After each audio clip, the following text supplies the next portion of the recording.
Baik, Bismillahirrahmanirrahim. Assalamualaikum warahmatullahi wabarakatuh. Di sini saya akan mempresentasikan tokoh entrepreneur yang sukses menurut pandangan dan pilihan saya. Ya, selanjutnya ini adalah tokoh entrepreneur sukses, Bapak Antoni Salim. Dan ini adalah fotonya. Siapa yang tak kenal Antoni Salim atau bisa dikatakan Salim Group? Antoni Salim atau Lim Wong Sin adalah seorang pengusaha Indonesia. Dia merupakan putra dari pengusaha Sudono Salim.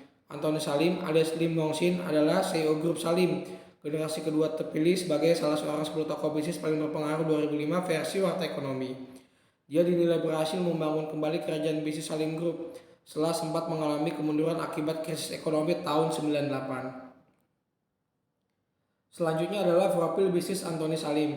Salim Group pada masa ayah dari Antoni Salim yaitu Sudono Salim sebenarnya pernah mengalami masa keemasan, yaitu sebelum terjadi krisis moneter pada tahun 98.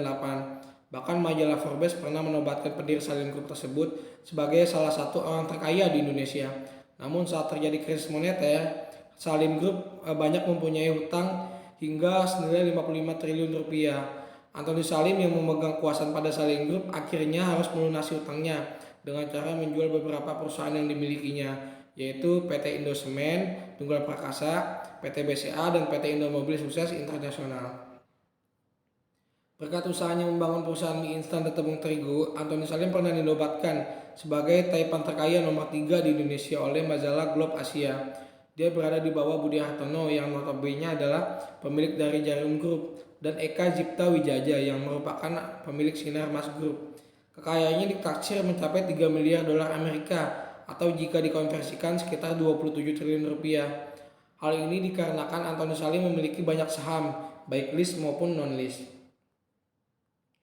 Selanjutnya adalah perusahaan terkenal Antoni Salim.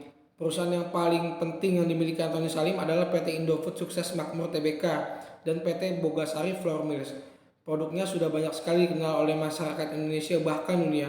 Contohnya saja adalah mie instan. Pasti kebanyakan orang Indonesia sudah banyak yang mengenal mie instan, baik Indomie, Supermie, dan Sarimi. Ketiga jenis mie ini pernah menjadi favorit banyak orang di Indonesia, bahkan sampai sekarang. Selain mie instan, produk lainnya yang sudah banyak dikenal adalah susu Indomie, tepung terigu, Bogasari, segitiga biru, kunci biru, dan cakar kembar.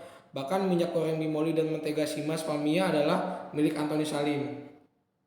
Prinsip Antoni Salim dalam masalah bisnis, Antoni Salim mempunyai prinsip bisnis untuk PT Indofood. Prinsipnya adalah Antoni ingin PT Indofood tetap berinovasi dan berekspansi. Bahkan untuk mendukung prinsipnya itu, Antoni Salim bekerja sama dengan Nestle SA untuk memperbesar pangsa pasar yang semakin sulit untuk ditembus. Untuk melancarkan bisnis tersebut, Antoni Salim berani menyetor 50% sahamnya, sehingga strateginya berhasil dalam memimpin perusahaan. Dia yakin dengan adanya komunikasi yang baik dengan karyawan, maka kinerja perusahaan bisa fokus dan menghasilkan. Dan ini adalah karakteristik kepemimpinan Antoni Salim. Dengan gaya kepemimpinan yang dimiliki Antoni Salim, seorang pemimpin yang berani mengambil resiko, berani untuk bertanggung jawab, dan berani untuk mengatakan apa yang ingin dia katakan. Dalam buku Richard L. Draft 2018, ada beberapa keberanian, yaitu yang pertama, keberanian dengan menerima tanggung jawab seorang pemimpin dalam memutuskan sebuah masalah. Yang kedua adalah keberanian dengan melakukan perubahan dan mengambil resiko. Yang ketiga adalah keberanian untuk keluar dari zona nyaman sebagai seorang pemimpin. Yang keempat adalah keberanian untuk mengatakan apa yang ingin seorang katakan sebagai pemimpin. Dan yang terakhir adalah seorang pemimpin yang rela berkorban untuk orang lain dan mengambil resiko. Kinerja perusahaan Salim Group di masa kini.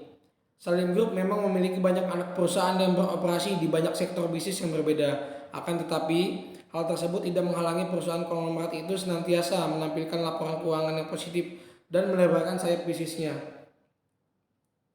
Hal ini dibuktikan dengan pergerakan harga saham subsidiari Salim Group yang selalu beranjak naik dan menguntungkan para pemilik sahamnya.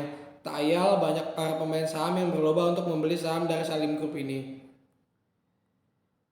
Kesimpulannya adalah perjuangan sang anak Antoni Salim untuk bangkit dari utang triliunan pun turut menjadi pelajaran yang perlu untuk ditiru oleh siapa saja. Untuk itu, bagi Anda yang sedang berusaha menjalani kesuksesan, jangan mudah menyerah terhadap kesulitan yang dihadapi. Dan ini adalah referensi sumber yang saya cari. Ada 5 sumber di sini. Dan selanjutnya adalah terima kasih. Semoga presentasi saya ini dapat memberikan ilmu dan motivasi yang baik mendengarkan sehingga kita menjadi seperti Bapak Antoni Salim. Terima kasih. Assalamualaikum warahmatullahi wabarakatuh.